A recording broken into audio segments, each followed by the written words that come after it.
Hello दोस्तों, welcome to my YouTube channel learning must go. आज मैंने आप लोगों के बीच अपना सीटेट का स्कोर कार्ड शेयर किया था, जिसमें मैंने सीटेट प्राइमरी में 128 एंड जूनियर में 114 मार्क्स स्कोर किए थे। तो आज मैं आप लोगों के बीच अपना एक्सपीरियंस शेयर करने आई हूँ और बताने आई हूँ कि किस तरह की स्ट्रेटजी फॉलो करके हम सीटेट में अच्छा स्कोर गेन कर सकते हैं। देखिए, हमारे जो सीटेट में सब्जेक्ट आते हैं वो 5 सब्जेक्ट हैं। उन पाँचों सब्जेक्ट में सबसे पहले हमें समझना होगा कि कौन सा पोर्शन, कौन सा सब्जेक्ट हमारा सबसे ईजी है और स्कोरिंग सब्जेक्ट है। तो सबसे पहले हम देखेंगे तो हमारा जो ईवीएस है वो एक इजी पोर्शन है और स्कोरिंग पोर्शन है। वो इसलिए क्योंकि इस ईवीएस का जो सिलेबस है, टोटली जो 15 क्वेश्चन आते हैं उसके ईवीएस के, वो एनसीईआरटी की बुक्स से आते हैं। और 15 नंबर की जो सब्जेक्ट पेडागोजी इसमें होती है वो भी बहुत इजी होती है। हम कुछ कीवर्ड्स को ट्रैक करके उस पेडागोजी को सॉल्व कर सकते हैं। तो इसलिए हमारा ईवीएस में स्कोर करना बहुत ही आसान होता है और बच्चों के स्कोर अच्छे ईवीएस में आते भी हैं। उसके बाद हम बात करेंगे तो हमारा जो अच्छा इजी स्कोरिंग सब्जेक्ट है वो है हमारा लैंग्वेज 1, जिसमें कि आप सबसे इजी लैंग्वेज चुनते हैं। जैसे कि अधिकतर हम देखें तो लैंग्वेज 1 में हिंदी को चूज़ किया जाता है और हिंदी में जो 15 मार्क्स आपके आते हैं वो पैसेज से आते हैं। पैसेज जिसमें कि आपको उन्हीं जो एक पैराग्राफ दिया जाता है उसी में से आपको क्वेश्चन के आंसर छांटने होते हैं। तो वो 15 नंबर के लिए आपको कहीं से भी तैयारी करने की ज़रूरत नहीं है। कोई भी यूट्यूब चैनल अगर आपसे कहता है कि आप हमारे चैनल को फॉलो कीजिए और उससे आप ये 15 नंबर को बेहतर कर सकते हैं या 15 नंबर में अच्छा स्कोर कर सकते हैं, तो आप उनकी बात पर ध्यान मत दीजिए। आप उसका स्कोर जो है वो अपने आप ही बिना किसी ज़्यादा मेहनत के गेन कर सकते हैं, क्योंकि जो पैसेज हैं वो हम 10th क्लास से ही सॉल्व करते आ रहे हैं। हमारे जो अनसीन पैसेज हैं वो 10th क्लास से ही मतलब हमारे एग्ज़ाम्स में आते हैं, तो हम वो आराम से कर सकते हैं।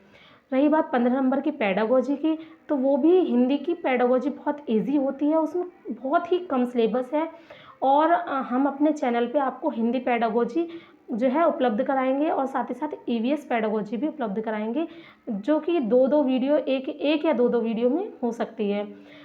आगे बात करते हैं। देखिए, ईवीएस की बात हमने कर ली, उसके बाद हमने हिंदी की बात कर ली। आगे आते हैं लैंग्वेज 2 में। देखिए, लैंग्वेज 2 जो होती है वो, देखिए, हम हिंदी में तो अच्छा स्कोर कर लेते हैं, हिंदी हमें समझ में भी आती है, क्योंकि मतलब हिंदी से हम जुड़े हुए हैं, एनवायरनमेंट में लोगों से जुड़े हुए हैं। लेकिन इंग्लिश और संस्कृत हमारे लिए थोड़ी सी टफ़ होती है। जो सब्जेक्ट हमारे लिए टफ़ है तो उसमें आप उतना ही कीजिए जितना आप कर पा रहे हैं, उसमें आप अपना ज़्यादा समय वेस्ट मत कीजिए।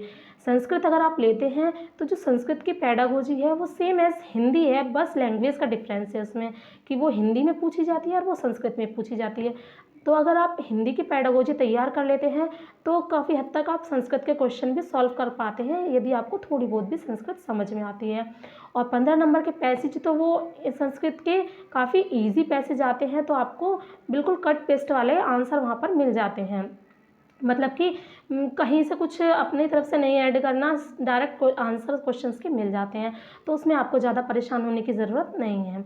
हो गए हमारे 3 सब्जेक्ट। पहला हो गया हमारा ईवीएस, लैंग्वेज 1 और लैंग्वेज 2 की बात हमने कर ली। आगे आते हैं मैथ्स पे। मैथ्स जो है वो आपके मैथ्स के क्वेश्चन आते हैं, बहुत ईजी क्वेश्चन आते हैं और वो व्यवहारिक क्वेश्चन होते हैं। टफ इसीलिए लगते हैं क्योंकि वो व्यवहारिक क्वेश्चन होते हैं और सिचुएशन बेस्ड क्वेश्चन होते हैं। उनकी जो कैलकुलेशन होती है वो बेहद इजी होती है। अगर हम क्वेश्चन को समझ पाते हैं तो यकीनन हम उस क्वेश्चन का आंसर भी आराम से दे पाते हैं। तो उसके लिए आपको क्या करना होगा, आपको प्रीवियस ईयर के जो क्वेश्चन हैं उनको मैथ्स के क्वेश्चन को लगाना होगा और समझना होगा कि सीटेट में किस तरीके के क्वेश्चन पूछे जाते हैं। बात कर ली हमने 3 सब्जेक्ट की, हम 3 नहीं, हमने यहाँ पर 4 सब्जेक्ट की बात कर ली है। आई होप आपको समझ में आया होगा। रही बात मैथ्स पेडागोजी की, देखिए जो 5 सब्जेक्ट आते हैं हमारे सीटेट में, उसमें से अगर किसी भी सब्जेक्ट की पेडागोजी टफ़ है तो वो मैं कहूँगी सबसे ज़्यादा टफ़ जो है मैथ्स पेडागोजी है। क्योंकि मैथ्स पेडागोजी, देखिए जिसका मैथ्स वीक है उसको मैथ्स पेडागोजी भी टफ़ लगेगी, हैं। और उसके लेकिन आप परेशान मत होइए, हम कोशिश करेंगे कि यहाँ पे आपको मैथ्स पेडागोजी ईज़ी तरीके से और कुछ जो है कि कीवर्ड्स के थ्रू आपको यहाँ पर मैथ्स पेडागोजी कराएँ। तो आप सब्जेक्ट पेडागोजी के लिए बिल्कुल परेशान मत होइए और हमारे चैनल पर विश्वास कीजिए, हम आपको सब्जेक्ट पेडागोजी यहाँ पर कराएँगे। देखिए 4 सब्जेक्ट आपके हो गए। आगे आते हैं हम जो कि हमारी है सीडीपी। सीडीपी के लिए क्या है, देखिए कल हम आपको एक वीडियो प्रोवाइड कराएंगे जिसमें हम आपको बताएंगे कि किन कीवर्ड्स को ट्रैक करके आप जो है पेडागोजी को सॉल्व कर सकते हैं। हमारे पास अभी इतना समय नहीं है कि हम हर साइकोलॉजिस्ट को बहुत अच्छे से पढ़ें या हर थ्योरी को बहुत अच्छे से पढ़ें। तो हमें कुछ स्मार्ट तरीके से अपनी स्ट्रेटजी को बनाना होगा और उसको फॉलो करना होगा। तो कल हम आपको एक वीडियो प्रोवाइड कराएंगे जिसमें कि आपको पेडागोजी को सॉल्व करने के लिए क्या पॉजिटिव वर्ड्स हो सकते हैं, क्या नेगेटिव वर्ड्स हो सकते हैं, उनको ध्यान में रखना है और फिर आपको अपना आंसर देना है।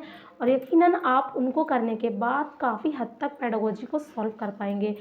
मैं ये नहीं कहती कि आप जो कि साइकोलॉजिस्ट से अगर क्वेश्चन आते हैं, किसी थ्योरी बेस्ड से क्वेश्चन आते हैं, तब तो आप वो नहीं कर सकते, लेकिन आपके जो प्रैक्टिकल क्वेश्चन आते हैं पेडागोजी में, वो आप आराम से कर पाएंगे। और जो सीटेट में प्रैक्टिकल क्वेश्चन का वेटेज बहुत ज़्यादा होता है और हमारी पेडागोजी का भी वेटेज इसमें 90 मार्क्स का है।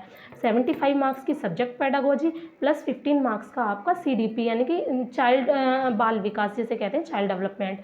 ठीक है, तो 90 मार्क्स की जब आती है आपके पास, तो कल आपको जो वीडियो प्रोवाइड कराएंगे उसमें से आप 90 मार्क्स में काफ़ी क्वेश्चन आराम से सॉल्व कर पाएंगे। क्योंकि क्वेश्चन देखने में लेंदी लगते हैं, लेकिन अगर आपको पता है कि कौन सा ऑप्शन हमारे क्वेश्चन के लिए पॉजिटिव है और कौन सा ऑप्शन हमारे क्वेश्चन के लिए नेगेटिव है, तो आपको उतनी बड़ी लैंग्वेज देख के परेशान होने की ज़रूरत नहीं है, आप आराम से उसको आंसर दे सकते हैं। क्वेश्चन की लेंथ देख के आप लोग परेशान मत हुआ कीजिए।